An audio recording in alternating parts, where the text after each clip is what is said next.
Carta aos Romanos, capítulo 1. Eu, Paulo, sou um fiel escravo de Jesus Cristo, escolhido como apóstolo autorizado para proclamar o que Deus tem falado e feito. Escrevo esta carta a todos os cristãos de Roma, amigos de Deus. Os escritos sagrados trazem anúncios antigos dos profetas a respeito do Filho de Deus, que mostra suas raízes na história por ser descendente do rei Davi. Sua identidade única de Filho de Deus foi demonstrada pelo Espírito, quando Jesus foi ressuscitado dos mortos e comprovado como Messias, nosso Senhor. Por meio dele, recebemos a graça generosa de sua vida e a urgente tarefa de transmiti-la a outros, para que a recebam quando decidirem pela confiança obediente em Jesus. Vocês são quem são por causa dessa graça e do chamado de Jesus Cristo. E eu os saúdo agora pela graça generosa de Deus, nosso Pai, e do nosso Senhor Jesus, o Messias. Dou graças a Deus por meio de Jesus, por todos vocês. Faço isso em primeiro lugar porque em toda parte recebo notícias da vida de fé que vocês têm, e toda vez que as ouço, dou graças a Deus. E Deus, a quem dedico adoração e serviço, divulgando as boas notícias a respeito de seu Filho, a mensagem, sabe que quando penso em vocês em minhas orações, e isso acontece o tempo todo, expresso o desejo de que Ele prepare o caminho para que eu possa visitá-los. Quanto maior a demora, mais eu sofro. Quero muito estar aí para compartilhar o dom de Deus pessoalmente e vê-los crescer fortes diante dos meus olhos. Mas não pensem que farei isso sem querer nada em troca. Vocês têm tanto para me dar quanto eu a vocês. Por favor, amigos, não entendam mal minha dificuldade de visitá-los. Vocês não têm ideia de quantas vezes fiz planos de ir a Roma. Estou determinado a desfrutar pessoalmente a obra de Deus entre vocês, assim como em tantas outras cidades e comunidades não judaicas. Mas sempre alguma coisa atrapalha meus planos. De fato, todos, gente educada ou ignorante, sofisticada ou simples, mostram-me como dependo de todos e sou devedor a todos. Por isso não vejo a hora de encontrar vocês em Roma e pregar as maravilhosas notícias a respeito de Deus. São notícias que tenho orgulho de proclamar. Essa extraordinária mensagem que revela o magnífico plano de Deus de resgatar todos que confiam nele, começando pelos judeus, mas abrindo a porta para todos os outros povos. O modo de Deus tornar justo o ser humano se manifesta em atos de fé, confirmando o que as Escrituras dizem. Aquele que vive de modo justo diante de Deus, confiando nele, vive de verdade. Mas o furor divino é despertado pela falta de confiança do ser humano em Deus, pelos erros repetidos, pelas mentiras acumuladas e pela manipulação da verdade. Mas a verdade essencial sobre Deus é muito clara. Abram os olhos e poderão vê-la. Se analisarem com cuidado o que Deus criou, serão capazes de ver o que os olhos deles não enxergam. O poder eterno, por exemplo, e o mistério do ser divino. Portanto, ninguém tem desculpa. Vejam o que aconteceu. A humanidade conhecia Deus perfeitamente, mas deixou de tratá-lo como Deus, recusando-se a adorá-lo, e foi reduzida a um tão terrível estado de insensatez e confusão que a vida humana perdeu o sentido. Eles fingem saber tudo, mas são ignorantes sobre a vida. Trocaram a glória de Deus que sustenta o mundo por imagens baratas vendidas na feira. Então Deus se pronunciou: se é isso que vocês querem, é o que terão. Não demorou muito para que fossem viver num chiqueiro, enlameados, sujos por dentro e por fora. Tudo porque trocaram o Deus verdadeiro por um Deus falso e passaram a adorar o Deus que fizeram no lugar do Deus que os fez, o Deus a quem bendizemos e que nos abençoa. Loucura total. Então aconteceu o pior. Como se recusaram conhecer Deus, logo perderam a noção do que significa ser humano. Mulheres não sabiam mais ser mulheres. Homens não sabiam mais ser homens. Sexualmente confusos, abusaram um do outro e se degradaram. Mulheres com mulheres, homens com homens. Pura libertinagem, pois de modo algum isso pode ser amor. Mas eles pagaram caro por isso. E como pagaram? São vazios de Deus e do amor divino, perversos, infelizes e sem amor humano. Uma vez que eles não se importaram em reconhecer Deus, Deus desistiu deles e os deixou por conta própria. A vida deles agora é uma confusão só, um mal que desce ladeira abaixo. Eles tomam à força o que é alheio, são ambiciosos e caluniadores, cheios de inveja, violência, brigas e trapaças, fizeram da vida um inferno. Olhem para eles, são maliciosos, venenosos, críticos ferozes de Deus, brigões, arrogantes, gente vazia e insuportável. Mestres em criar meios de destruir vidas e revoltados contra os pais. Não passam de seres tolos, asquerosos, cruéis e intransigentes. Até parece que eles não sabem o que fazem, mas têm plena consciência de que estão cuspindo no rosto de Deus. E não se importam. Pior ainda, premiam quem faz as piores coisas com eficiência. Romanos, capítulo 2. A humanidade caiu num abismo cada vez mais fundo. Mas se você pensa que está em nível mais elevado de onde pode apontar o dedo para os outros, esqueça. Cada vez que você critica alguém, está se condenando. Você é tão errado quanto quem você critica. Criticar os outros é uma forma bem conhecida de ignorar os próprios crimes e erros. Mas Deus não é enganado tão facilmente. Ele vê através da cortina de fumaça e o responsabiliza pelo que você faz. Ou você acha que conseguiria distrair a atenção de Deus dos seus erros, apontando o dedo para os erros dos outros? Ou que por ser um Deus tão bondoso, Ele o deixaria livre de obrigações? É melhor pensar direito desde o princípio. Deus é bom, mas não é bobo. Por sua bondade, Ele nos toma pela mão e nos conduz a uma mudança radical de vida. Não há como escapar. Rejeitar Deus ou fugir dele é como jogar lenha na fogueira. Um dia o fogo intenso e alto, o julgamento justo e ardente de Deus, irá queimar tudo. Não se engane, porque no fim todos terão o que merecem.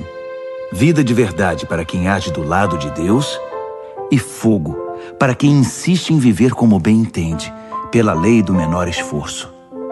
Se você age contra a sua natureza, irá se destruir. Não importa a sua origem, a sua criação ou a sua formação. Mas se você aceitar o jeito de Deus fazer as coisas, a recompensa será maravilhosa. Nesse caso, também não importa a origem ou a formação. Ser judeu não é garantia automática de aprovação. Deus não se orienta pelo que os outros dizem ou pelo que você pensa de você. Ele tem seus critérios. Se você peca sem saber, Deus leva isso em consideração. Mas se você peca de modo consciente, a história é outra. O mero ato de ouvir a lei de Deus é perda de tempo se você não faz o que Ele manda. Praticar, não apenas ouvir, é que faz diferença para Deus. Se um pagão que desconhece a lei de Deus consegue segui-la mais ou menos por instinto, ele confirma a verdade dela pela obediência. Comprova assim que a lei de Deus não é um elemento estranho imposto de fora para dentro, mas algo que faz parte da própria constituição humana. Existe algo no interior do ser humano que ecoa o sim e o não de Deus, o certo e o errado. A resposta deles ao sim e ao não de Deus será de conhecimento público no dia em que Deus tomar a decisão final a respeito de cada homem e mulher. A mensagem que proclamo por meio de Jesus Cristo leva em consideração todas essas diferenças. Se você foi educado como judeu, não pense que pode descansar em sua religião. orgulhoso de estar por dentro da revelação de Deus, de experimentar as melhores bênçãos de Deus, de estar atualizado com as doutrinas. Tenho um recado especial para você que está seguro disso, que conhece a palavra revelada de Deus e se sente em condições de levar a Deus outros que estão em labirintos escuros e emoções confusas. Você está guiando os outros, mas quem está guiando você? Falo sério. Enquanto você prega, não roube, você rouba? Afinal, quem iria suspeitar de você? A mesma coisa vale para o adultério e para a idolatria. Você consegue se safar de qualquer situação com discursos eloquentes sobre Deus e sua lei. As Escrituras dizem, é por causa de vocês, judeus, que os pagãos são hostis a Deus. O texto denuncia um problema antigo que não irá se resolver. A circuncisão, o ritual no corpo que marca você como judeu, só terá importância se sua vida estiver de acordo com a lei de Deus. Se não estiver, é pior que não ser circuncidado. O oposto também é verdadeiro. Quem não é circuncidado e vive nos caminhos de Deus é tão bom quanto o circuncidado, e até melhor. É melhor guardar a lei de Deus sem ser circuncidado que quebrá-la sendo circuncidado. Entenda isto. Não é o corte feito por uma faca que o torna judeu. Você se torna judeu pelo que você é. A marca de Deus no coração. Não a da faca na pele é que faz de você um judeu. E a identificação vem de Deus, não de críticos legalistas. Romanos, capítulo 3. Mas se é assim, que diferença faz ser judeu ou não? Ser ensinado nos caminhos de Deus ou não? Na verdade, faz muita diferença, mas não como muitos pensam. Para começar, lembre-se de que os judeus foram incumbidos de escrever e transmitir a revelação de Deus, as Escrituras Sagradas. E como fica a situação dos judeus que abandonaram sua posição? Deus não os abandonou. Você pensa que sua falta de fé cancela a fidelidade de Deus? De jeito nenhum. Contem com isto. Deus mantém sua palavra, ainda que o mundo inteiro minta descaradamente. As Escrituras dizem o mesmo. Suas palavras permanecem fiéis e verdadeiras. A rejeição não intimidará Deus. Mas se nossa maneira errada de agir apenas realça e confirma o caráter fiel de Deus, não deveríamos ser elogiados por isso? Se nossas palavras nem sequer deixam marca em suas boas palavras, Deus não cometeria um erro em nos pôr contra a parede e nos condenar pelo que dissemos? É uma pergunta natural, mas a resposta é não. Um não bem enfático. Como as coisas seriam corrigidas se Deus não agisse para corrigi-las?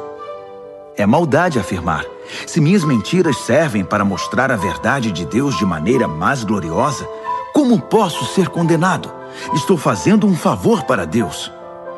Alguns, na verdade, tentam pôr essas palavras em nossa boca, alegando que saímos por aí anunciando: quanto mais mal fazemos, mais bem Deus faz. Então, continuemos assim. É pura calúnia. E estou certo de que vocês concordam conosco. Se é assim, aonde isso nos levará? Será que nós, judeus, estamos em situação melhor que os outros? Na verdade, não. Basicamente, todos nós, judeus e não judeus, começamos em condições idênticas. Todos nós começamos como pecadores. As Escrituras não deixam dúvidas sobre isso. Não há ninguém vivendo como deve, nenhum sequer. Ninguém entende, ninguém presta atenção em Deus. Todos eles erraram o caminho. Todos estão vagueando sem rumo. Ninguém está vivendo da maneira correta. E não creio que há quem o consiga. A garganta deles é um túmulo aberto e a língua escorregadia para enganar. Cada palavra que pronunciam está impregnada de veneno. Eles abrem a boca e empesteiam o ar. São eternos concorrentes ao prêmio Pecador do Ano e emporcalham a terra com sofrimento e ruína. Não fazem a menor ideia do que seja viver em comunidade. Eles passam por Deus e o ignoram. Está claro que esse texto não representa o que Deus diz a respeito dos outros, mas o que diz sobre nós, a quem as Escrituras foram primeiramente endereçadas. Está claro também que somos todos pecadores, cada um de nós. Estamos no mesmo barco furado com todos os outros. Nosso envolvimento com a revelação de Deus não nos deixa de bem com Ele. Isso só faz realçar nossa cumplicidade com o pecado de todos os outros. Mas agora há algo novo no horizonte. Aconteceu o que Moisés e os profetas anunciaram por tanto tempo. Deus resolveu agir para acertar as coisas sobre as quais lemos nas Escrituras por meio do que Jesus fez por nós. E não apenas por nós, mas por todos os que creem nele, pois nisso não há diferença entre nós e eles. Uma vez que nós e eles reunimos esse longo e lamentável registro como pecadores e provamos que somos incapazes de viver a vida gloriosa que Deus deseja para o ser humano, Deus resolveu fazer isso por nós. Por pura graça generosa, Ele decidiu acertar nossa situação com Ele. Um presente do céu. Ele nos retirou da confusão em que estávamos e nos restaurou para fazer de nós o que Ele sempre quis que fôssemos. E Ele o fez por meio de Jesus Cristo. Deus sacrificou Jesus no altar do mundo para purificar o mundo do pecado. A fé nele nos deixa limpos. Deus decidiu, sob o olhar de todos, deixar o mundo numa situação aceitável diante dele por meio do sacrifício de Jesus, finalmente cuidando dos pecados que ele havia suportado com tanta paciência. Isso não só está claro, mas acontece agora. É história atual. Deus consertou a situação e também agora permite que vivamos em sua justiça. Portanto, como fica o orgulho judeu com seus supostos direitos? Anulado? Sim, anulado. O que aprendemos é o seguinte: Deus não reage ao que nós fazemos. Nós é que reagimos ao que Deus faz. Finalmente conseguimos entender. Nossa vida se acerta com Deus e com os demais quando o deixamos acertar a situação. Não quando tentamos fazer tudo sozinhos, com orgulho e ansiedade. E como fica a orgulhosa alegação judaica de termos o monopólio de Deus? Anulada também. Deus é o Deus do judeu e de quem não é judeu. Como poderia ser diferente se há apenas um Deus? Deus resolve a situação de todos que aceitam o que Ele fez e disso participam. Tanto os que seguem nosso sistema religioso, quanto os que nunca ouviram falar da nossa religião. Mas ao mudar nosso foco do que nós fazemos para o que Deus faz, não anulamos a rigorosa guarda das regras e leis que Deus estabeleceu? De modo algum. Quando adotamos o estilo de vida condizente com essa reconciliação, nós as confirmamos. Romanos, capítulo 4. Pois bem, como encaixar o que sabemos a respeito de Abraão, nosso primeiro pai na fé, nessa nova maneira de enxergar as coisas? Se Abraão tivesse sido aprovado por Deus pelo que fez, ele poderia ter recebido crédito. Mas o que temos é a história de Deus, não a de Abraão. Assim lemos nas Escrituras.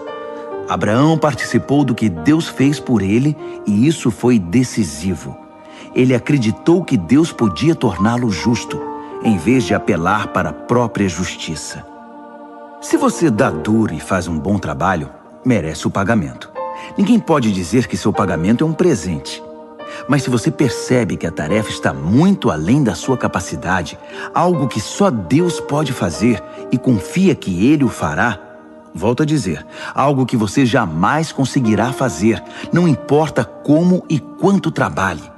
Essa confiança em Deus é o que o deixa numa situação aceitável diante dele, por causa de Deus. Pura graça. Davi confirma esse modo de ver as coisas ao afirmar que quem deixa Deus consertar a situação sem insistir em querer fazer algo no processo é um homem feliz.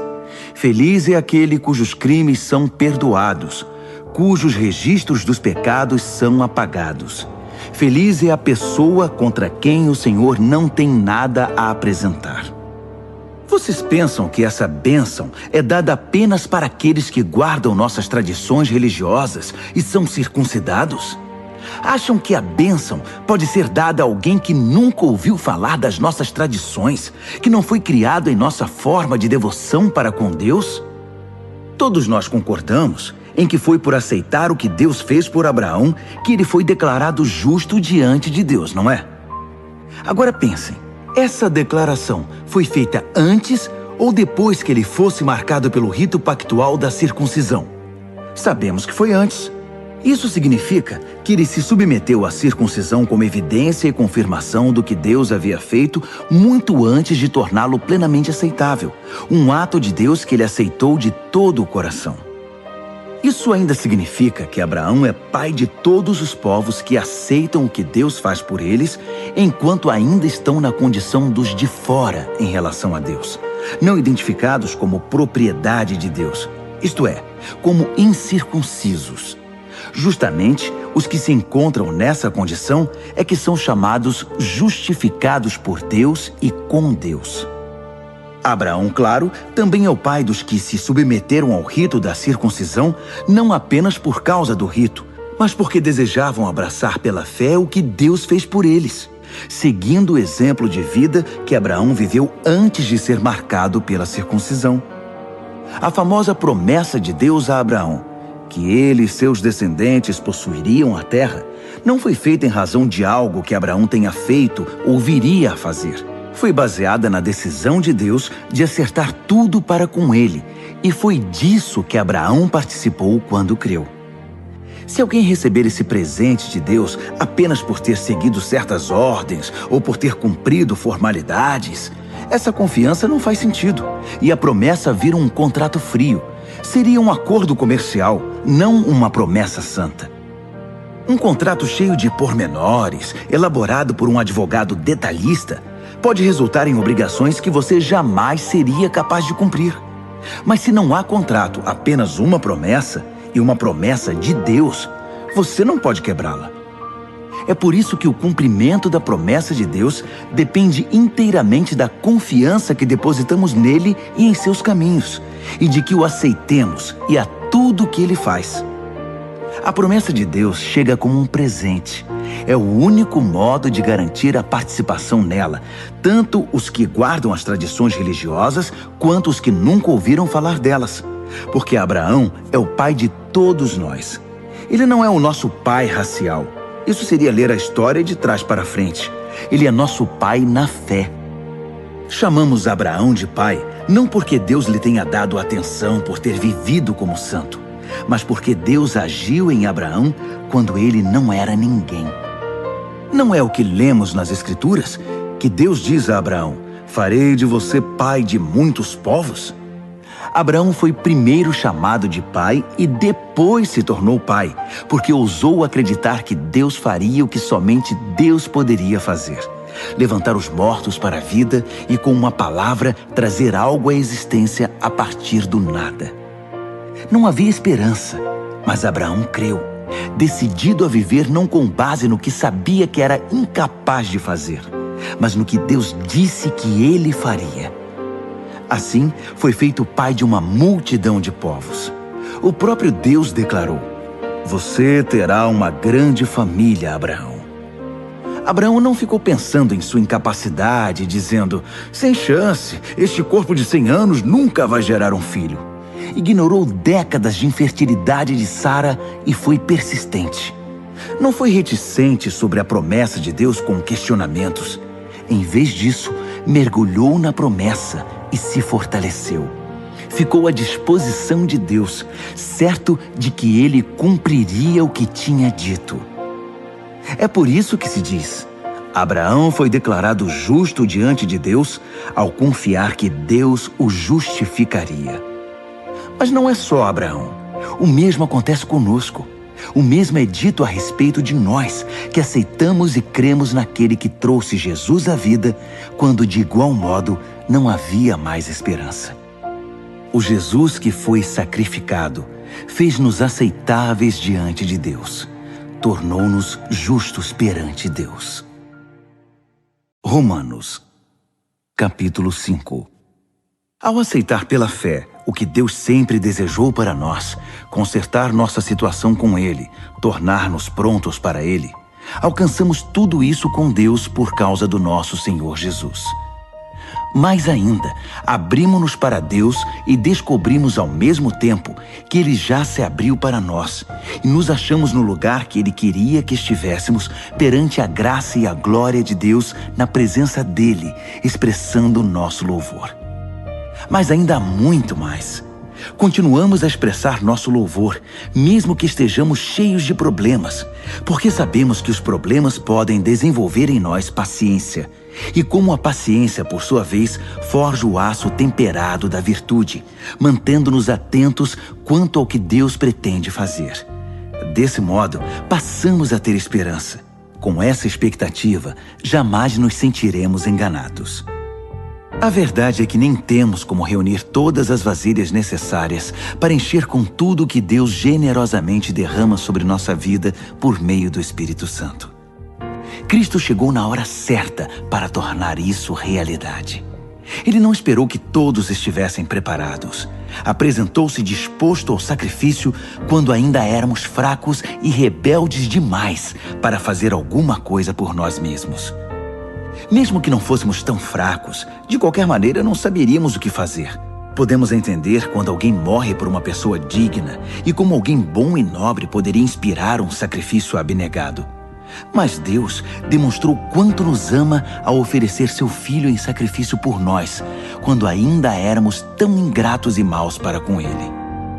Agora que nossa situação com Deus está resolvida por meio dessa morte sacrificial, o perfeito sacrifício de sangue, não há mais razão para estar em oposição a Deus sobre qualquer assunto.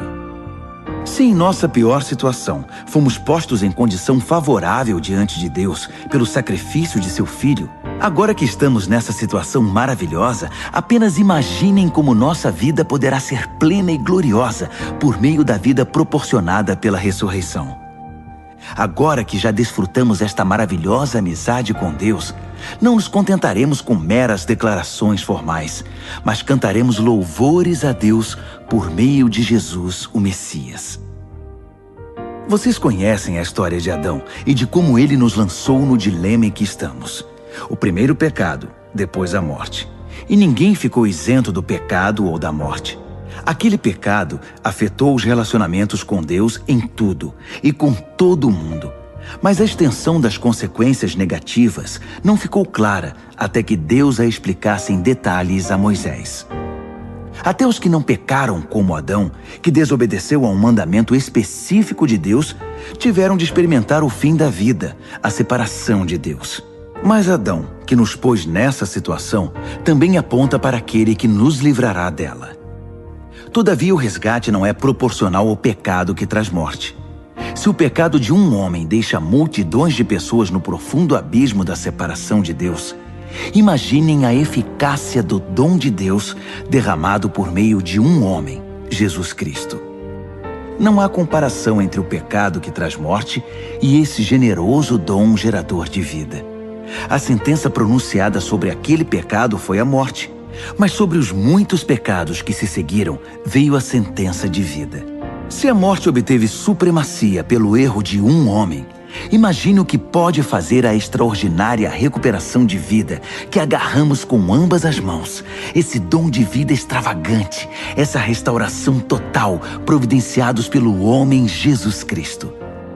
Aqui está um resumo de tudo. Assim como uma única pessoa errou e nos deixou todo esse problemão com o pecado e a morte, também uma única pessoa fez o que era certo e nos livrou de tudo isso. Mais que apenas nos livrar do problema, ele nos trouxe para a vida. Um homem disse não a Deus e afundou muita gente no erro. Outro homem disse sim a Deus e consertou tudo o que estava errado. Tudo que a lei contra o pecado conseguiu fazer foi produzir mais gente que desrespeitasse a lei. Mas o pecado não teve nem tem chance de competir contra o perdão poderoso que chamamos graça. Na disputa entre o pecado e a graça vence com facilidade. Tudo que o pecado pode fazer é nos ameaçar com a morte. Já a graça, uma vez que Deus está consertando as coisas por meio do Messias, nos convida à vida. Uma vida que continua para sempre, que jamais terá fim. Romanos, capítulo 6. O que vamos fazer então? Continuar pecando para que Deus continue perdoando? É claro que não.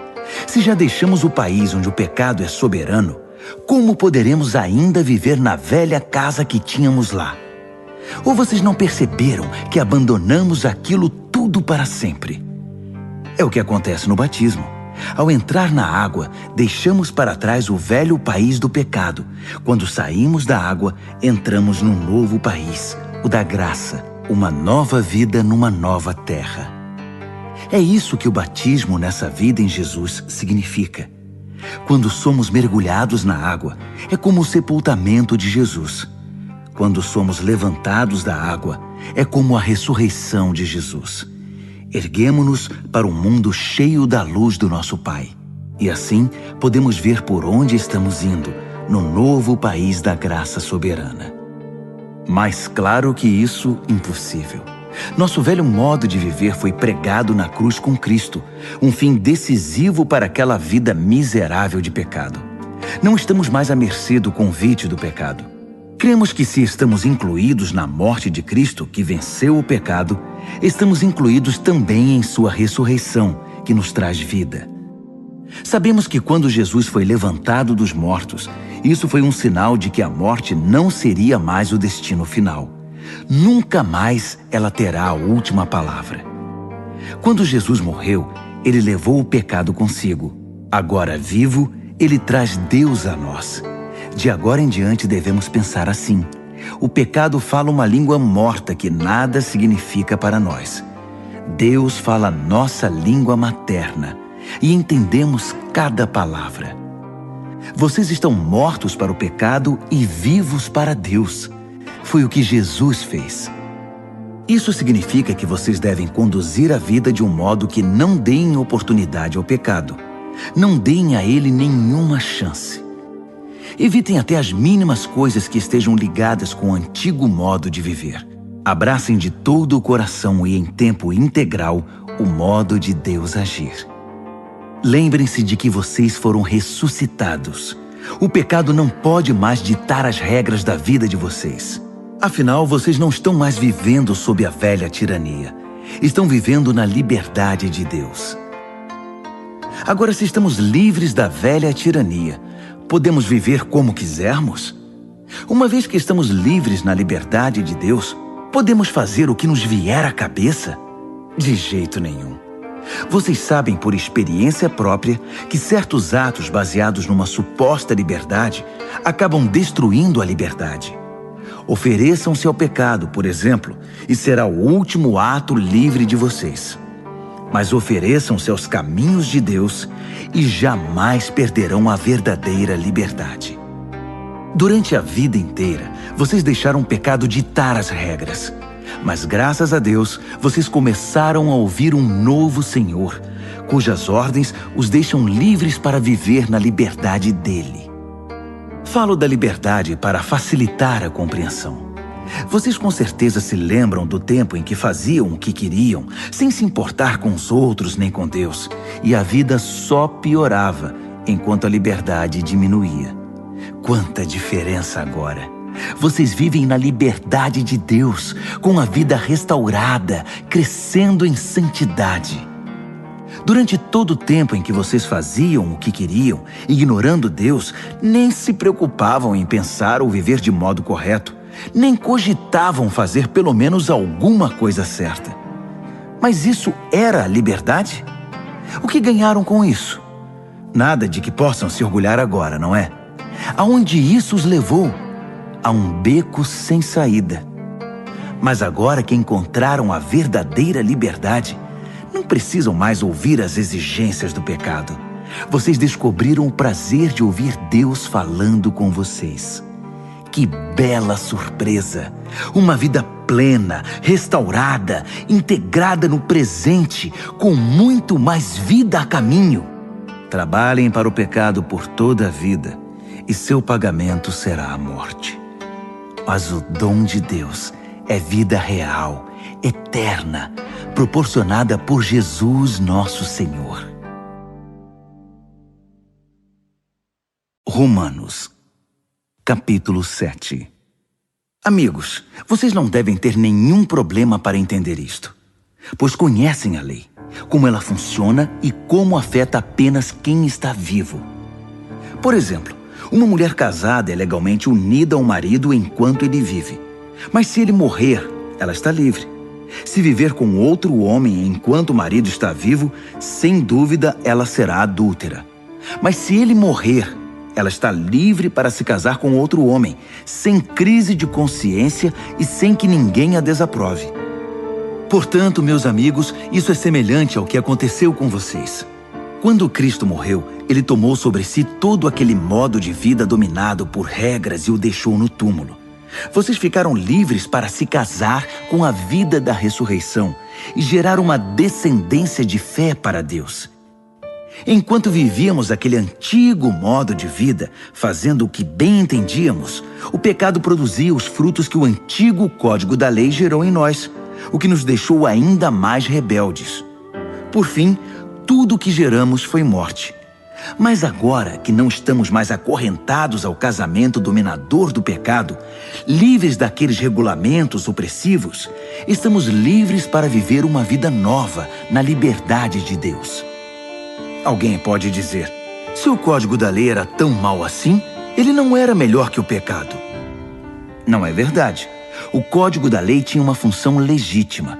Sem suas orientações claras sobre certo e errado, nada saberíamos sobre o comportamento moral. Sem um mandamento sucinto, não cobiçarás, eu teria considerado a cobiça uma virtude e arruinado minha vida. Vocês não se lembram de como eram as coisas? Eu me lembro perfeitamente. O código da lei começou muito bem, mas acontece que o pecado encontrou uma maneira de perverter o mandamento, transformando-o em tentação, fazendo dele um fruto proibido. O código da lei, em vez de ser usado para me guiar, serviu para me seduzir. Sem a complexidade do código da lei, o pecado parecia sem atrativos e sem vida, e eu seguia meu caminho sem dar muita atenção a ele. Mas depois que o pecado pôs as mãos no código da lei e se tornou chamativo, fui enganado e caí. O mesmo mandamento que deveria me guiar à vida foi maliciosamente usado para me enganar, levando-me a um desvio.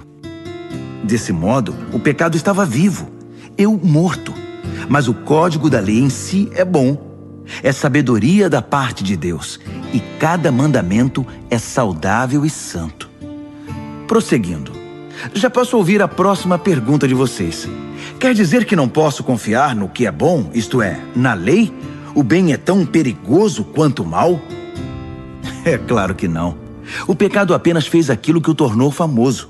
Usar o bem como cobertura para me induzir a fazer o que no final iria me destruir. Ao ocultar o bom mandamento de Deus, o pecado provocou consequências negativas que jamais conseguiria causar por si só. Posso antecipar a resposta também. Sei que todos os mandamentos de Deus são espirituais, mas eu não sou. Essa não é também a sua experiência? Sim, estou cheio de mim mesmo. Afinal, passei longo tempo na prisão do pecado. O que não entendo a meu respeito é que decido uma coisa e faço outra, sendo levado a fazer o que absolutamente desprezo. Então, se não consigo decidir o que é melhor para mim mesmo e fazê-lo, é óbvio que o mandamento de Deus é necessário. Entretanto, preciso de algo mais. Pois se conheço a lei e mesmo assim não posso guardá-la, e se o poder do pecado dentro de mim insiste em sabotar minhas melhores intenções, obviamente preciso de ajuda. Entendo que não posso cumpri-la. Posso desejar, mas não posso fazer. Decido fazer o bem, mas de fato não o faço.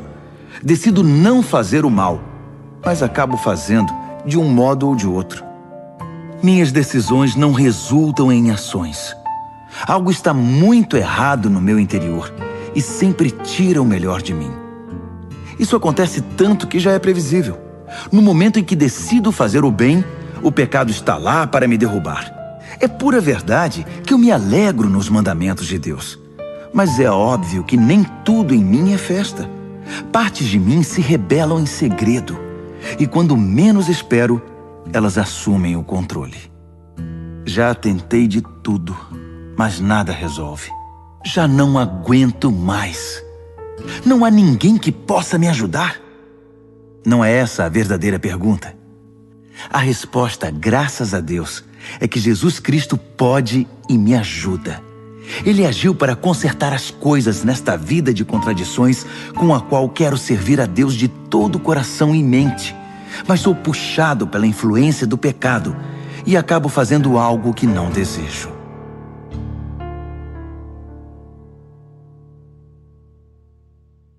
Romanos, capítulo 8. Com a chegada de Jesus, o Messias, o dilema fatal foi resolvido. Os que estão em Cristo não precisam mais viver numa nuvem escura e depressiva. Um novo poder está atuando. O Espírito da vida em Cristo, como um vento forte, limpou totalmente o ar, libertando vocês de uma tirania brutal nas mãos do pecado e da morte. Deus acertou em cheio quando enviou seu Filho. Não tratou do problema como algo distante e sem importância. Em seu Filho, Jesus assumiu pessoalmente a condição humana, entrou na confusão da humanidade que vive em conflito para consertar as coisas de uma vez por todas. O código da lei, enfraquecido pela natureza humana fragmentada, jamais poderia ter feito isso. A lei acabou usada como paliativo para o pecado, nunca para a cura completa. E agora o que o código da lei pede, mas que não conseguiríamos cumprir por nós mesmos, é que em vez de redobrar nossos esforços, simplesmente aceitemos o que o Espírito está fazendo em nós. Os que pensam que podem fazê-lo por si mesmos terminam obcecados por medir sua força moral, mas sem resultados na vida real. Os que confiam na ação de Deus descobrem que o Espírito de Deus está neles, vivendo e respirando Deus. Ficar obcecado consigo mesmo nessa questão é entrar num beco sem saída. Quem olha para Deus é levado para um campo aberto, a uma vida livre, espaçosa. Direcionar o foco para si mesmo é o oposto de se concentrar em Deus. Qualquer pessoa absorvida em si mesma passa a ignorar Deus e acaba pensando mais nela que em Deus. Ignora quem Deus é e o que Ele está fazendo. E Deus não gosta de ser ignorado. Mas se o próprio Deus está em vocês, dificilmente irão pensar mais em vocês mesmos que nele. Quem não recebeu esse Deus invisível, mas plenamente presente, o Espírito de Cristo, não saberá do que estamos falando. Mas vocês que o receberam e o têm habitando em vocês, mesmo que ainda experimentem as limitações do pecado, experimentam a vida de acordo com Deus. Não há dúvida de que se o Deus vivo e presente, que ressuscitou Jesus dentre os mortos, atua na vida de vocês, Ele fará em vocês o mesmo que fez em Jesus. Ele os trará vivos para si. Quando Deus vive e respira em vocês, e Ele o faz, como fez em Jesus, vocês são libertos daquela vida morta. Com seu Espírito vivendo em vocês, o corpo de vocês será tão cheio de vida quanto de Cristo. Vocês não percebem que não devemos um centavo à velha vida, na qual a pessoa tem de fazer tudo por si. Não há nada nessa vida para nós, nada mesmo. O melhor a fazer é dar a ela um enterro definitivo e se engajar na nova vida. O Espírito de Deus nos chama. Há muito o que fazer e lugares para conhecer. A vida da ressurreição que vocês receberam de Deus não é vazia. Nela há uma constante expectativa de aventura que sempre pergunta para Deus: e agora, Pai, o que vamos fazer? Como as crianças fazem. O Espírito de Deus entra em contato com o nosso espírito e confirma a nossa identidade. Sabemos quem Ele é e sabemos quem somos, Pai e filhos. Sabemos também que vamos receber o que está por vir, uma herança inacreditável. Iremos passar pelo que Cristo passou. Se enfrentamos momentos difíceis com Ele, então é certo que com Ele passaremos momentos inesquecíveis. Não penso que seja possível fazer uma só comparação entre os tempos difíceis de hoje e os bons tempos que virão. O mundo criado quase não se contém esperando pelo que vem a seguir. Tudo na criação sofre restrições. Deus a controla até que todas as criaturas estejam prontas e possam ser libertadas para os tempos gloriosos que virão. Enquanto isso, a alegria aumenta com a expectativa. Tudo ao nosso redor observa uma criação grávida. Os tempos difíceis de dor neste mundo são apenas dores de parto.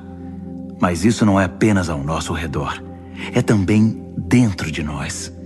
O Espírito de Deus está nos impulsionando por dentro. Nós também sentimos as dores de parto.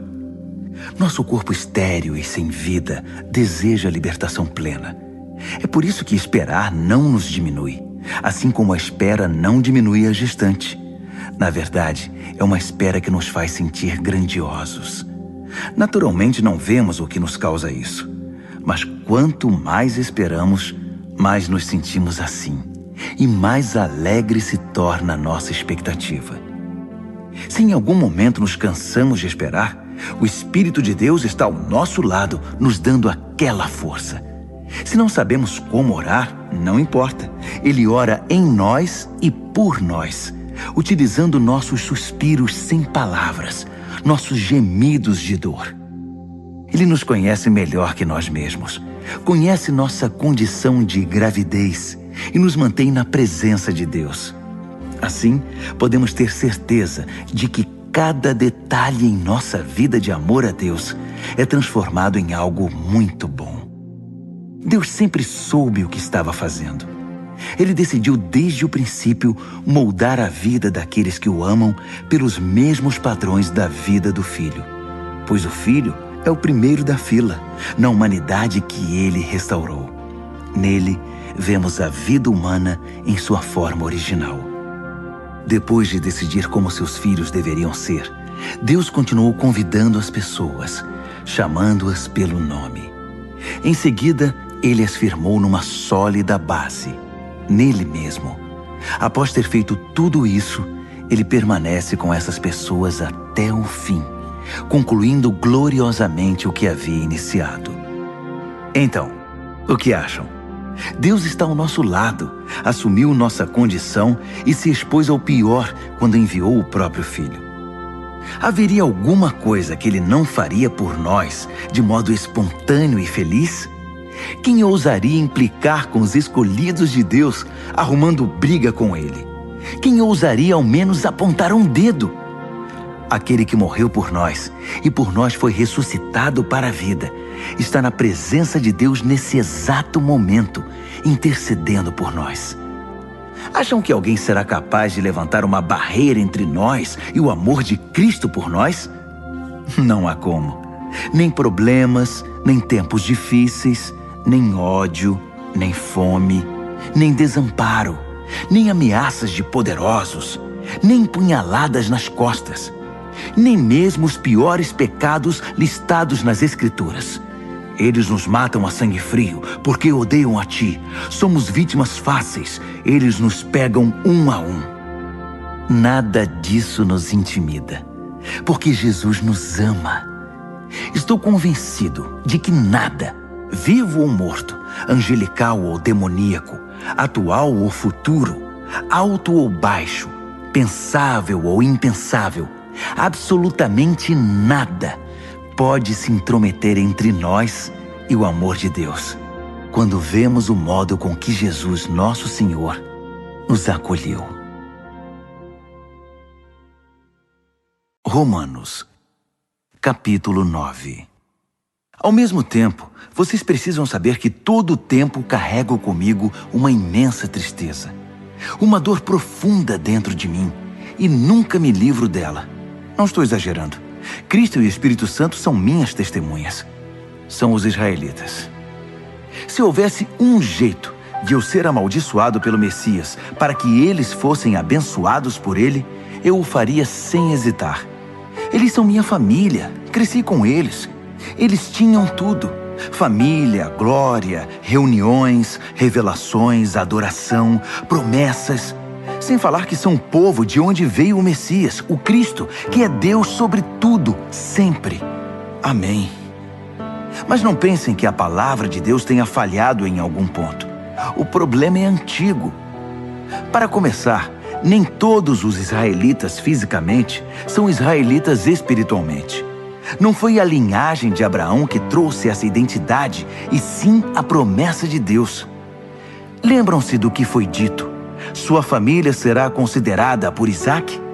Isso significa que a identidade israelita nunca foi determinada fisicamente, por transmissão genética, mas por Deus, pela promessa. Lembram-se da promessa? Quando eu voltar no próximo ano por esta época, Sara terá um filho. E não foi a única vez. Também foi feita uma promessa para Rebeca, muito além da genética. Quando ficou grávida do nosso antepassado Isaque e esperava os gêmeos ainda inocentes, incapazes de fazer bem ou mal, ela recebeu uma confirmação especial da parte de Deus. Na ocasião, Deus mostrou que seu propósito não é algo que dependa do que fazemos ou deixamos de fazer, e sim determinado por sua decisão, vindo diretamente de sua iniciativa. Deus disse a Rebeca: o primeiro a nascer dos gêmeos ocupará o segundo lugar. Mais tarde, a situação deu origem à dura frase: eu amei Jacó, mas rejeitei Esaú. Será que com isso podemos dizer que Deus é injusto? Vamos devagar. Deus disse a Moisés: misericórdia é comigo mesmo, compaixão é comigo mesmo. A compaixão não nasce em nosso coração compadecido, nem em nosso esforço moral, mas na misericórdia divina. Foi o mesmo caso do faraó. Eu o escolhi para ser mero coadjuvante no drama da minha poderosa salvação. Tudo o que estamos dizendo é que Deus tem a primeira palavra, iniciando a ação, na qual fazemos nossa parte para o bem ou para o mal. Então você pergunta: como pode Deus nos culpar por qualquer coisa se Ele está no controle de tudo? Se as grandes decisões já foram tomadas, que temos nós com isso? Calma. Quem você pensa que é para argumentar com Deus? Por algum instante você achou que algum de nós sabe o bastante para questioná-lo? O vaso não se dirige aos dedos que o moldaram dizendo: por que você me deu essa forma? Não é óbvio que o oleiro tem todo o direito de transformar um pedaço de argila num vaso de flores e outro numa panela de cozinhar feijão? Se Deus precisa de um pote especial para a sua ira e outro para a sua bondade gloriosa, não estará Ele certo? O mesmo Ele fez com os judeus, mas também acontece com outros povos. Oséias deixa isso claro: eu chamarei os sem nome e os nomearei. Chamarei os desprezados e os farei amados. No lugar em que gritaram: você não é ninguém, eles chamam vocês de filhos do Deus vivo. Isaías mantém a ênfase. Se cada grão de areia da praia fosse numerado e a soma chamada escolhidos de Deus, eles seriam ainda números, não nomes. A salvação vem por escolha pessoal. Deus não nos conta, chama pelo nome. Meros números não são seu objetivo. Isaías enxergou esta realidade. Se nosso poderoso Deus não nos tivesse dado um legado de filhos vivos, acabaríamos como cidades fantasma, como Sodoma e Gomorra. Como resumir tudo isso? Todos os que não pareciam interessados no que Deus estava fazendo, na verdade, abraçaram o que Deus fazia quando Ele endireitou a vida deles. E Israel, que parecia tão interessado em ler e falar sobre o que Deus estava fazendo, distanciou-se de Deus. Como puderam se distanciar? Porque em vez de confiar em Deus, eles assumiram o controle. Estavam envolvidos no que eles mesmos faziam, tão envolvidos nos seus projetos de Deus que não perceberam Deus à sua frente, como uma pedra no meio da estrada. Então tropeçaram nele e continuaram caindo. E Isaías de novo junta tudo isso numa metáfora. Cuidado, pus uma pedra enorme no caminho para o Monte Sião, uma pedra que você não pode contornar. Mas eu sou a pedra. Se você me procura, me encontrará a caminho, não obstruindo o caminho. Romanos, capítulo 10. Acreditem em mim, amigos. Para Israel desejo o melhor. Salvação, nada menos que isso. É o que desejo de todo o coração e em todo tempo oro a Deus por isso. Sei que os judeus são muito dedicados a Deus, mas estão fazendo tudo ao contrário. Não parecem entender que esse acerto da condição humana, que é a salvação, é obra de Deus, e muito bem sucedida. Eles montam suas lojas de salvação ao longo da rua e apregoam sua mercadoria. Após todos esses anos de recusa em se relacionar com Deus, nos termos dele, insistindo em fazer tudo à sua maneira, eles nada conseguiram como resultado. A revelação anterior tinha a intenção de nos deixar preparados para o Messias, apenas isso. Ele então iria consertar a situação dos que crescem nele. Moisés escreveu que quem insiste em usar o código da lei para viver de maneira correta diante de Deus, logo descobre que não é tão fácil. Cada detalhe da vida é minuciosamente regulamentado. Mas confiar em Deus para moldar a vida correta em nós é uma história diferente. Não se trata de uma escalada perigosa até os céus ou de uma perigosa descida ao abismo para trazer de lá o Messias. Então, o que exatamente Moisés estava dizendo? A palavra que salva está bem aqui, tão próxima quanto a língua da boca, tão próxima quanto o coração do peito. É a palavra da fé, que aceita que Deus trabalhe e acerte as coisas para nós. Essa é a essência da nossa pregação. Diga a Deus as palavras de boas-vindas. Jesus é meu Senhor. Receba de corpo e alma a obra de Deus, seu agir em nós, como no ato de ressuscitar Jesus. É isso. Você não está fazendo nada. Está simplesmente pedindo ajuda a Deus e confiando nele para que ele o faça. Salvação é isso. Com todo o seu ser, você aceita o agir de Deus para consertar a situação e pode dizer em alto e bom som: Deus acertou tudo entre mim e ele. As Escrituras garantem: ninguém que confie em Deus de todo o coração irá se arrepender disso. Isso não mudou. Não importa qual seja o antecedente religioso de alguém. O mesmo Deus é por todos nós, agindo do mesmo modo, com incrível generosidade para com todos os que buscam sua ajuda. Todo aquele que clamar, socorro Deus, alcançará ajuda. Mas como o povo pedirá ajuda se não sabe em quem confiar? E como saberão em quem confiar se nunca ouviram falar do único que é digno de confiança? E como poderão ouvir se ninguém contar a vocês? E como alguém contará a vocês, a não ser que alguém o envie? É por isso que as Escrituras exclamam: uma visão de tirar o fôlego, uma imensa multidão anunciando a todos as coisas maravilhosas de Deus. Mas nem todos estão preparados para ver, ouvir e agir. Isaías perguntou o que todos nós em algum momento perguntamos: Deus, será que alguém se importa? Será que alguém está ouvindo ou acreditando numa única palavra de tudo isso? A questão é a seguinte: antes de crer, você tem de ouvir. E a não ser que a palavra de Cristo seja pregada, não há nada para ouvir. Mas não são inúmeras as oportunidades que Israel tem de ouvir e entender o que está acontecendo? Inúmeras, eu disse. As vozes dos pregadores se foram pelo mundo, sua mensagem pelos 7 mares da terra. Então, a grande pergunta é: por que Israel não entendeu que não tinha espaço nessa mensagem?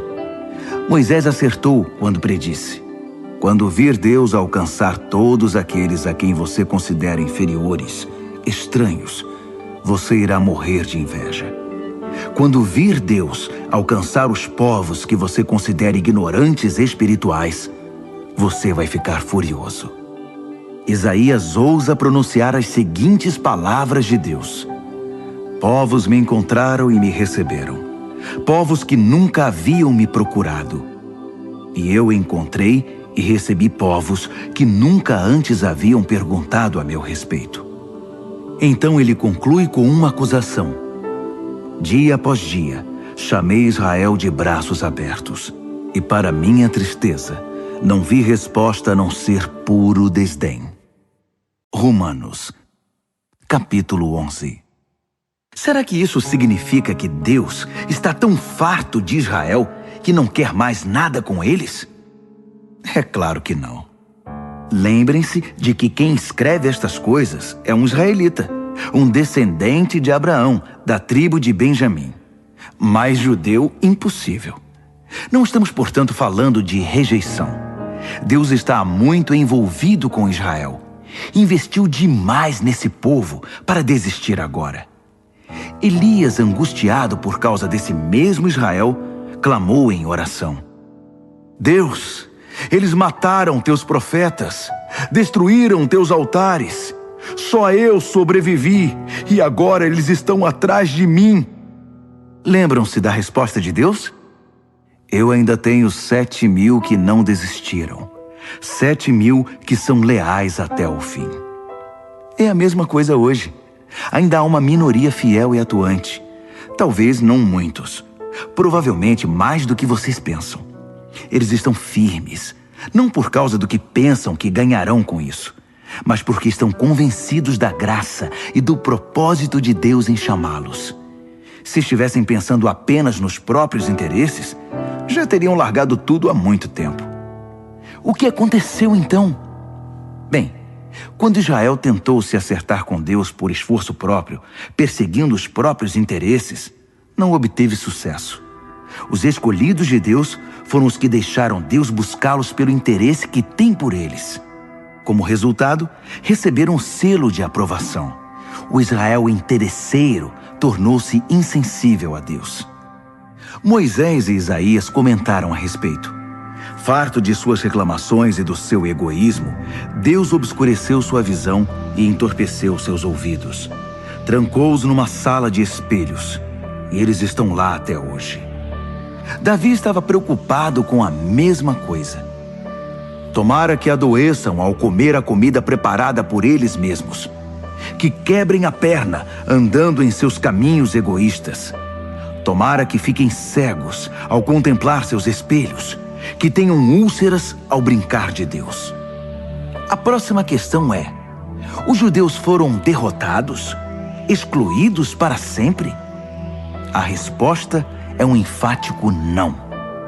Ironicamente, eles deixaram a porta aberta quando saíram, e os de fora entraram. O resto, vocês sabem. Os judeus começaram a pensar que talvez tivessem perdido uma coisa boa. Mas se a saída deles impulsionou essa migração mundial de não-judeus para o reino de Deus, imaginem o efeito da volta deles. Que lindo retorno será. Mas não quero continuar falando deles. São vocês, os de fora, que me preocupam. Minha tarefa pessoal se concentra nos chamados de fora. Por isso me esforço ao máximo quando estou entre meus parentes israelitas, os chamados de casa, esperando que eles percebam o que estão perdendo e queiram se envolver com o que Deus está fazendo. Se a queda deles iniciou essa migração em escala mundial, sua recuperação produzirá algo ainda maior. Uma volta em massa para casa. Se a primeira coisa que os judeus fizeram, ainda que prejudicial para eles, resultou no bem de vocês, pensem no que acontecerá quando eles acertarem o passo. Tudo isso provém de uma raiz santa, plantada e cuidada por Deus. Se a raiz principal da árvore é santa, há espaço para frutos santos. Alguns ramos foram podados, e vocês, ramos de oliveira selvagem, foram enxertados. Mas o fato de vocês serem alimentados pela raiz santa e rica em nutrientes não os autoriza a tripudiar sobre os ramos podados. Lembrem-se de que vocês não estão alimentando a raiz. Ela é que está alimentando vocês. Assim é possível dizer: outros ramos foram podados para que eu pudesse ser enxertado. Muito bem, mas eles foram podados porque eram dispensáveis. não mais ligados pela fé e pelo compromisso com a raiz. A única razão pela qual vocês estão na árvore é porque o enxerto de vocês pegou quando creram e porque vocês estão ligados à raiz que nutre a fé. Por isso, não fiquem vaidosos. Sejam humildes e prontos em relação à raiz que os mantém verdes e vivos. Agora, se Deus não pensou 2 vezes para podar os ramos naturais, por que hesitaria em cortar vocês? Ele o faria sem vacilar. Fiquem atentos ao amor bondoso e à terrível severidade que coexistem em Deus. Misericórdia zero para os ramos mortos, bondade total para os enxertados. Mas não considerem só a bondade. No momento em que virar ramo morto, vocês serão cortados. E não se sintam superiores aos ramos podados que caíram ao chão. Se eles saírem do estado de morte, poderão muito bem ser enxertados outra vez. Deus pode fazer isso. Ele é capaz de enxertos milagrosos. Porque se Ele pôde enxertar vocês, ramos cortados de uma árvore qualquer, numa das árvores do pomar, Ele não terá dificuldade de enxertar de volta na árvore de origem ramos que cresceram nela. Alegrem-se por estar na árvore e esperem o melhor para os outros. Quero ser o mais claro possível, amigos. O assunto é complicado. É fácil interpretar errado o que está acontecendo e, com arrogância, presumir que vocês são a realeza e eles apenas o povão excluído. Mas não é assim. Essa dureza da parte de Israel em relação a Deus é temporária e tem o efeito de permitir o acesso de todos os que estão de fora, de modo que, por fim, a casa se encha. Antes do fim de tudo, haverá um Israel aperfeiçoado. Está escrito: um campeão virá das montanhas de Sião. Ele purificará a casa de Jacó. E esse é meu compromisso com o meu povo: a remoção dos seus pecados. Enquanto vocês ouvem e abraçam as boas notícias da mensagem, fica parecendo que os judeus são inimigos de Deus. Mas visto da perspectiva de longo alcance do propósito abrangente de Deus, eles continuam sendo os mais antigos amigos de Deus. Os dons e o chamado de Deus têm garantia total. Jamais são cancelados. Houve uma época, não muito tempo atrás, em que vocês estavam separados de Deus. Mas depois, os judeus fecharam a porta para Deus e houve uma abertura para vocês. Agora, eles estão de fora, mas com a porta aberta para vocês, eles têm ainda a opção de voltar. De algum modo, Deus permite que todos nós conheçamos o que é estar de fora, para que Ele, pessoalmente, possa abrir a porta e nos receber de volta. Vocês, por acaso, já viram algo que se compare à graça generosa de Deus ou à sua profunda sabedoria? É algo acima da nossa compreensão, que jamais entenderemos. Há alguém que possa explicar Deus? Alguém inteligente o bastante para lhe dizer o que fazer? Alguém que tenha feito a ele um grande favor? Ou a quem Deus tenha pedido conselho? Tudo dele procede. Tudo acontece por intermédio dele. Tudo termina nele. Glória para sempre. Louvor para sempre. Amém. Amém. Amém.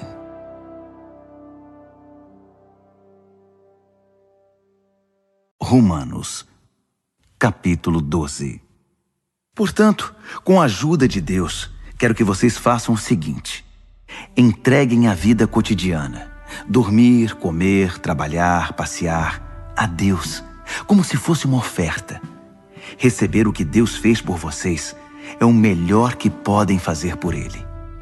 Não se ajustem demais à sua cultura, a ponto de não poderem pensar mais. Em vez disso, concentrem a atenção em Deus. Vocês serão mudados de dentro para fora. Descubram o que Ele quer de vocês e tratem de atendê-lo. Diferentemente da cultura dominante, que sempre os arrasta para baixo ao nível da imaturidade, Deus extrai o melhor de vocês e desenvolve em vocês uma verdadeira maturidade. Ao escrever para vocês, Sinto profunda gratidão por tudo que Deus me deu, especialmente pela responsabilidade que tenho por vocês. Vivendo assim, como cada um de vocês em pura graça, é importante que não tenham um conceito errado de vocês mesmos, achando que têm alguma bondade para apresentar a Deus. Não, é Deus quem concede tudo a vocês. O único modo de nos entendermos é pelo que Deus é e pelo que Ele faz por nós, não pelo que somos e fazemos por Ele. Assim, somos como as várias partes do corpo humano. Cada parte tem seu significado no corpo, visto como um todo, mas não o contrário. O corpo de que estamos falando é o corpo formado pelas pessoas escolhidas por Cristo. Cada um de nós encontra significado e função como parte desse corpo. Não podemos ser como um dedo decepado que não tem valor. Então, desde que estejamos ligados às outras partes constituídas de maneira genial e funcionando maravilhosamente no corpo de Cristo, sejamos o que fomos feitos para ser, sem inveja ou sentimento de superioridade sobre os outros, sem tentar ser algo que não somos. Se você prega, limite-se a pregar a mensagem de Deus. Se você ajuda, apenas ajude.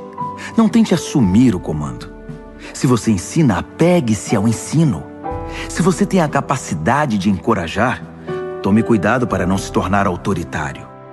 Se você recebeu alguma posição de responsabilidade, não manipule. Se você foi chamado para ajudar gente em angústia, fique de olhos abertos e seja rápido em responder. Se você trabalha com os desamparados, não se permita ficar irritado ou deprimido por causa deles. Mantenha o sorriso. Amem de verdade, não de maneira fingida. Evitem o mal ao máximo. Apeguem-se ao bem como puderem. Sejam bons amigos que amam profundamente. Não procurem estar em evidência. Não se deixem esgotar. Mantenham-se animados e dispostos. Sejam servos vigilantes do Senhor, com uma expectativa alegre. Não desistam em tempos difíceis, mas orem com fervor. Ajudem os cristãos necessitados e pratiquem a hospitalidade. Abençoem os inimigos. Não haja maldição em suas palavras. Riam quando seus amigos estiverem alegres. Chorem com eles quando estiverem tristes. Ajudem-se uns aos outros. Não sejam arrogantes. Façam amigos entre as pessoas mais simples. Não se julguem importantes. Não revidem. Descubram a beleza que há em todos. Se você a descobriu em você, faça o mesmo com todos. Não insistam na vingança. Ela não pertence a vocês. Eu vou julgar. Eu vou cuidar disso, diz Deus. As Escrituras recomendam que se você vir seu inimigo com fome, ofereça-lhe um bom almoço. Se estiver com sede, dê-lhe de beber. Sua bondade irá surpreendê-lo. Não permita que o mal vença em sua vida, mas vença o mal com a prática do bem. Romanos, capítulo 13. Sejam bons cidadãos. Todos os governos estão abaixo de Deus. Se há paz e ordem, é ordem de Deus. Então vivam de modo responsável como cidadãos. Se forem irresponsáveis para com o Estado, estarão sendo irresponsáveis para com Deus, e Deus pedirá contas disso. As autoridades constituídas só serão uma ameaça se desobedecerem. Os cidadãos decentes não têm o que temer. Querem estar em boa situação com o governo? Sejam cidadãos responsáveis, e o governo trabalhará a seu favor. Mas se vocês desobedecem às leis o tempo todo, cuidado. Os guardas não estão aí apenas para serem admirados por seus uniformes. Deus também tem interesse em manter a ordem e os usa para isso. Portanto, vivam com responsabilidade, não apenas para evitar a punição, mas por ser a maneira certa de viver. É por isso também que vocês pagam impostos, para que a ordem seja mantida. Cumpram suas obrigações como um cidadão. Paguem seus impostos. paguem suas contas, respeitem seus superiores. Não façam dívidas, a não ser a imensa dívida de amor que vocês têm uns para com os outros. Quando vocês amam uns aos outros, estão cumprindo a lei, o código da lei. Não durma com uma pessoa casada, não tire a vida de ninguém, não pegue o que não é seu, não fique o tempo todo desejando o que você não tem. E todos os outros nãos que você pensar se resume nisto. Ame o próximo como a você mesmo. Você não faz nada errado quando ama o próximo. Adicione tudo ao código da lei e a soma total sempre dará amor.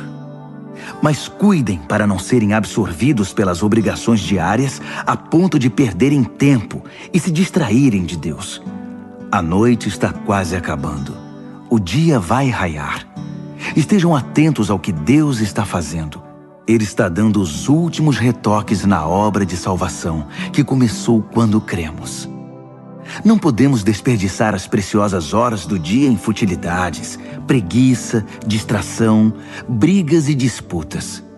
Saiam da cama e vistam-se. Não desperdicem o tempo, nem se demorem esperando até o último minuto. Revistam-se de Cristo e estejam preparados. Romanos, capítulo 14. Recebam de braços abertos os irmãos que não veem as coisas como vocês. Não os atropelem toda vez que eles fizerem ou falarem algo com o qual vocês não concordam, mesmo quando parecer que eles são fortes nas opiniões, mas fracos na fé. Tratem-nos com gentileza. Por exemplo, uma pessoa viajada pode muito bem estar convencida de que pode comer de tudo que há na mesa, enquanto o outro, com uma formação diferente, pode pensar que o certo é ser vegetariano. Mas como ambos são convidados à mesa de Cristo, não seria desagradável se um começasse a criticar o que o outro comeu ou deixou de comer? Afinal, Deus convidou ambos para a sua mesa. O que você vai fazer? Cortá-los da lista de convidados? Ou interferir nesse amor de Deus que a todos recebe? Se há correções a serem feitas ou lições a serem aprendidas, Deus pode lidar com elas sem sua ajuda. Digamos que alguém pense que determinados dias devem ser considerados sagrados, enquanto o outro pensa que todos os dias são iguais. Há boas razões para cada opinião. A verdade é que cada um é livre para seguir as convicções da consciência. O que importa em tudo isso é que se você guarda um dia sagrado, guarde-o por causa de Deus. Se você come carne, coma-a para a glória de Deus e agradeça a Ele pela picanha. Se você é vegetariano, coma vegetais para a glória de Deus e agradeça-lhe pelos brócolis. Nenhum de nós tem permissão para legislar nesses assuntos.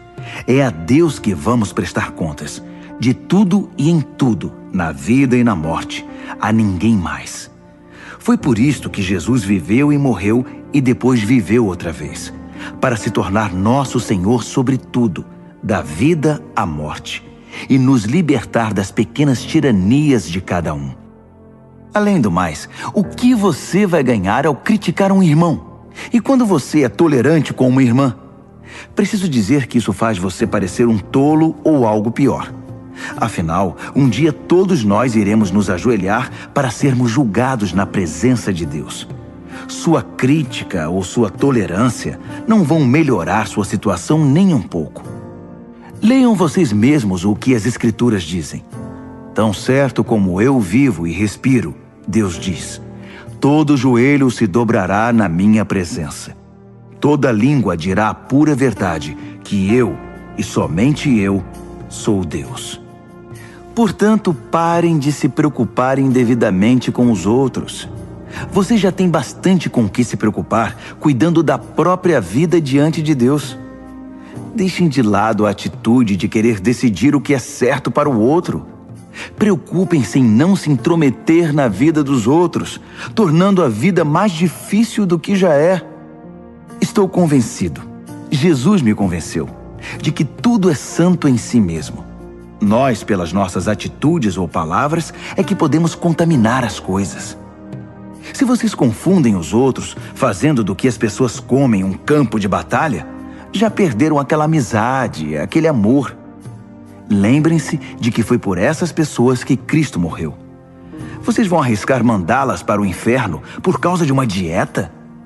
Não ousem fazer que a comida abençoada por Deus se torne um meio de envenenar a alma. O reino de Deus não tem a ver com o que vai para o estômago. Entendam isso.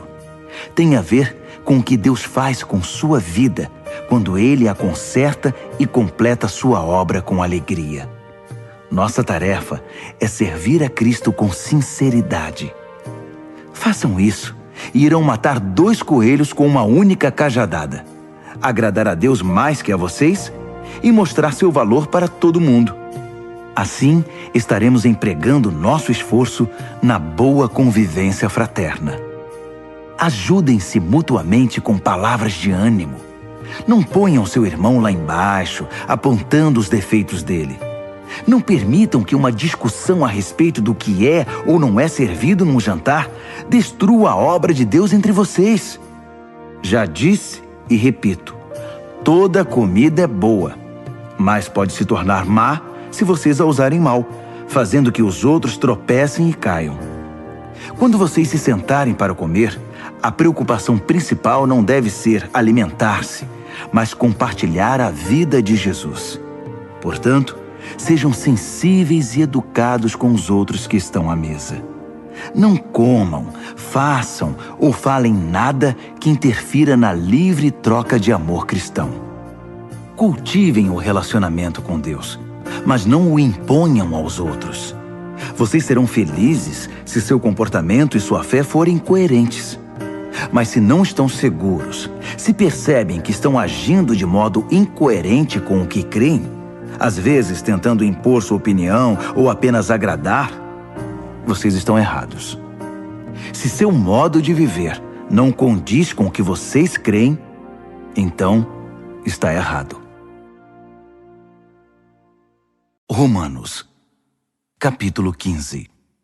Aqueles de nós que forem mais fortes e capazes na fé têm o dever de ajudar os que são vacilantes. Não devem fazer apenas o que for conveniente. Se temos força é para servir, não para ganhar prestígio.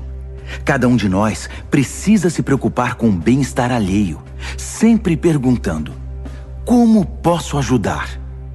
Foi o que Jesus fez. Ele não facilitou as coisas para si mesmo, evitando os problemas alheios, mas sempre estava disposto a ajudar. Assuma os problemas dos problemáticos. Assim as Escrituras apresentam a questão. Ainda que isso tenha sido registrado nas Escrituras há muito tempo, estejam certos de que foi escrito para nós. Deus quer que o seu chamado firme e permanente, combinado com o conselho caloroso e pessoal das Escrituras, venham a nos caracterizar, mantendo-nos alerta para o que Ele vier a fazer. Que o nosso Deus fiel, imutável, pessoal e caloroso desenvolva a maturidade em vocês, de modo que possam estar um ao lado do outro, assim como Jesus se põe ao lado de cada um de nós. Então seremos um coral. Não apenas nossa voz, mas nossa vida cantará um hino maravilhoso, em perfeita harmonia ao Deus e Pai do nosso Senhor Jesus Cristo. Portanto, estendam a mão e acolham uns aos outros para a glória de Deus. Jesus fez. Agora é a vez de vocês. Sendo fiel aos propósitos de Deus, Jesus estendeu a mão aos judeus de maneira especial, de modo que as velhas promessas feitas aos antepassados se tornassem verdadeiras para eles.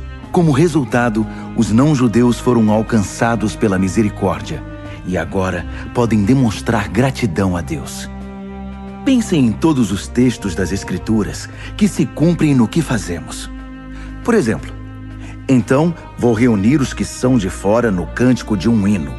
Vou cantar ao seu nome. E esta: vocês, os de fora e os de dentro, alegrem-se juntos. E outra vez: povos de todas as nações, celebrem a Deus. Todas as cores e raças, deem louvor sincero. E a palavra de Isaías: eis a raiz do nosso antepassado Jessé, progredindo na terra e tornando-se uma grande árvore. alta o bastante para que todos em toda parte a vejam e tenham esperança. Que o Deus da esperança viva encha vocês de alegria e paz, para que a vida de vocês se encha da energia vivificante do Espírito Santo e transborde de esperança. Pessoalmente, estou bastante satisfeito com o que vocês são e com o que estão fazendo. Parecem bem orientados e bastante motivados, capazes de guiar e orientar uns aos outros. Então, queridos amigos, não tomem minha linguagem ousada e dura como crítica.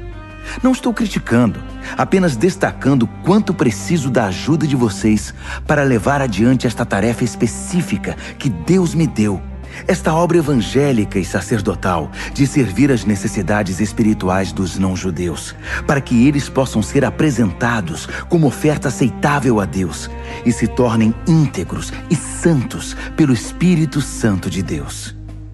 Olhando para o que já foi feito e o que tenho observado, devo dizer que estou muito satisfeito. No contexto de Jesus, eu diria até orgulhoso, mas apenas nesse contexto. Não tenho interesse em dar a vocês um relato pormenorizado das minhas aventuras. Apenas as palavras e os atos de Cristo no presente, poderosos e transformadores para mim, que desencadearam uma resposta de fé entre os de fora. Nesses caminhos, tenho pregado a mensagem de Jesus, desde Jerusalém até o noroeste da Grécia. Tenho tido o cuidado de levar a mensagem apenas aos lugares nos quais Jesus ainda não é conhecido e adorado, seguindo o que está escrito: aqueles a quem nunca se falou a respeito dele, estes irão vê-lo. Os que nunca ouviram falar dele, estes receberão a mensagem. É por isso que estou demorando tanto para visitar vocês. Mas agora que não há mais trabalho pioneiro a ser feito nessas regiões, e como há muitos anos desejo ir vê-los, estou finalmente planejando minha visita. Vou para a Espanha, e então espero passar por aí e desfrutar a companhia de vocês até que, em tempo oportuno, me enviem com a bênção de Deus. Mas primeiro vou a Jerusalém entregar a oferta de auxílio aos seguidores de Jesus que vivem ali. Os gregos, em todo o caminho dos macedônios no norte até os da Acaia no sul, decidiram fazer uma coleta para os cristãos pobres de Jerusalém. Fizeram isso com prazer, mas também era obrigação deles.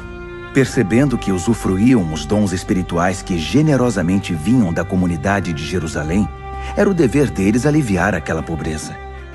Tão logo eu entregue pessoalmente a cesta de frutos, parto para a Espanha, fazendo uma parada em Roma para ver vocês. Minha esperança é que essa minha visita se torne uma grande bênção de Cristo. Queridos amigos, tenho um pedido. Orem por mim. Orem fervorosamente comigo e por mim. A Deus o Pai, pelo poder do nosso Senhor Jesus e pelo amor do Espírito, para que eu seja liberto da cova dos leões dos descrentes na Judéia.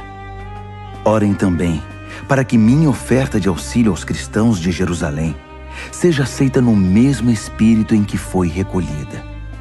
Assim, querendo Deus, irei até vocês com um coração leve e ansioso pelo consolo da companhia de vocês. O Deus da paz seja com todos vocês. Amém. Romanos, capítulo 16.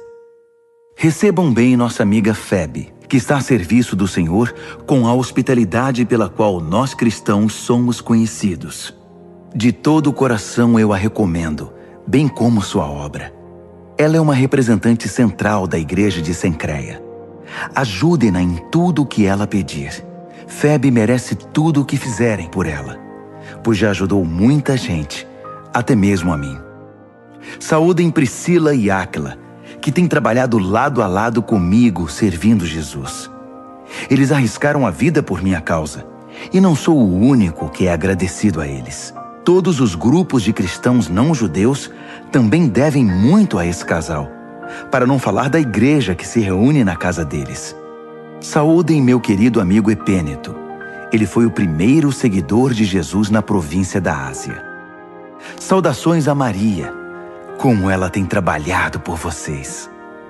Saudações aos meus primos Andrônico e Júnias. Houve uma vez que compartilhamos uma cela de prisão. Eles já seguiam Cristo antes de eu me converter. Ambos são líderes destacados. Saudações a Amplíato, meu bom amigo na família de Deus.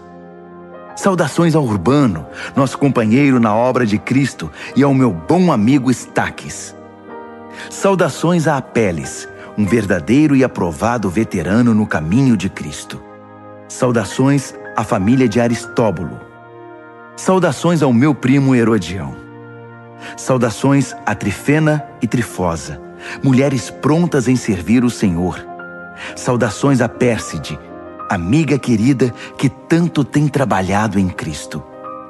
Saudações a Rufo, um escolhido do Senhor, e a sua mãe. Ela tem sido também uma querida mãe para mim. Saudações a Asíncreto, Flegonte, Hermes, Pátrobas, Hermas e também às famílias deles. Saudações a Filólogo, Júlia, Nereu e sua irmã, e Olimpas, e a todos os seguidores de Jesus que vivem com eles. Abraços santos para todos. Todas as igrejas de Cristo enviam suas saudações mais calorosas. Amigos, um conselho final. Estejam atentos com relação aos que extraem algo do ensinamento que vocês aprenderam e depois o usam para criar confusão. Evitem essas pessoas. Elas não têm intenção de viver para o Senhor.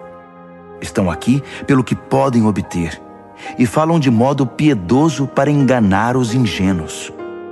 E como nunca houve dúvida acerca da honestidade de vocês quanto a essas questões, eu não poderia estar mais orgulhoso de vocês.